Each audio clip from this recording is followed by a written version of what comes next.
Well, joining me now from Greenville, South Carolina to talk about the action surrounding Souther's nomination is Republican Senator Jim DeMint. Senator, thank you so much for joining us here in the Situation Room. You heard Gene Reserve's report. Clearly, the Majority Leader, Harry Reid, is going to be fast-tracking this through as soon as senators return from their break.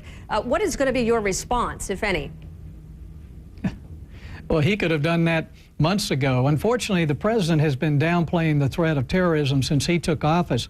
He waited 8 months to even nominate someone for this position, and then he wanted him approved with no debate or no vote.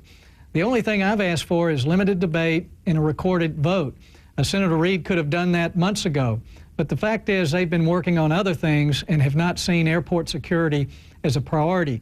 Well, clearly they were working on the Senate reform, the Senate health care reform bill, which is obviously a big task ahead, as you can acknowledge. But coming back now, is there anything that you're going to do to counter this motion that he's going to file to cut off debate? Well, I think the American people should be aware that the priority of the administration is to submit our airport security to collective bargaining with the unions, even though that's been prohibited since the agency was formed. The reason it's prohibited is the same reason for the CIA, the Secret Service, the FBI, the Coast Guard, is there's a constant need to adjust and to be flexible, to use imagination to change things. We cannot ask a third-party union boss whether or not we can move a screener from one station to another. Senator, that's what collective bargaining does. I want you to respond, however, to the American Federation of Government Employees. This represents 12,000 of the TSA's nearly 40,000 transportation officers. They say this isn't a security issue. Right. They say this is not an issue of security. There's no evidence that labor rights have any effect on transportation security officers. This is a dedicated workforce who see their jobs as important to the security of the nation. And they point to union members who both acted after 9/11 in the Fort Hood massacre as well, that these were union members, firefighters, police officers who essentially acted very quickly, and that it doesn't really, your argument doesn't hold water here. Well, my beef is not with union members, but with union bosses in the collective bargaining process. The union boss that you were interviewing used the Customs and Border Security as an example. We do have 12 million undocumented aliens in our country, and that agency has also had to deal with all kinds of charges, of changing prices for parking. They're dealing with the collective bargaining of unions all the time, and they're not as effective as they should be. But there's a reason that collective bargaining was prohibited from the airport security. It is very different from a local police department. They're having to deal with international threats, as we saw on Christmas Day. They have to constantly be changing.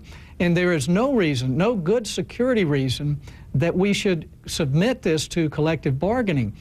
All it is politics. The president promised the unions that he would bring these 50,000 people into unions, Senator, and it just doesn't make any sense for security. I want to turn the corner, if I may. There's a lot of politics that are being played out here over the president's response to this attempted terror attack. You've been very critical of the Obama administration in terms of his response, but he has come out over the last couple of days twice now, and the president said very clearly that this was a systemic failure, that it was human failure, and it was a catastrophic breach of security. Are you satisfied that the president, his administration, is stepping up here and taking responsibility?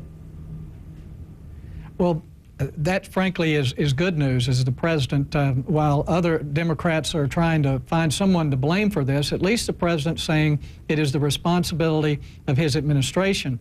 My hope is that he'll change his focus from politics to real security. There's no reason that we should be focusing the attention of our Homeland Security Agency and airport security on collective bargaining with union bosses when we need to be upgrading so that we can deal with threats all over the world. Senator, again, there is no security reason for collective bargaining right now. We're going to have to let it go there. Thank you so much for joining us in the Situation Room. Clearly, come back in January. We'll see how this debate plays out, whether or not there will be a debate over that very issue. Thank you very much, Senator. Thank you. Well, his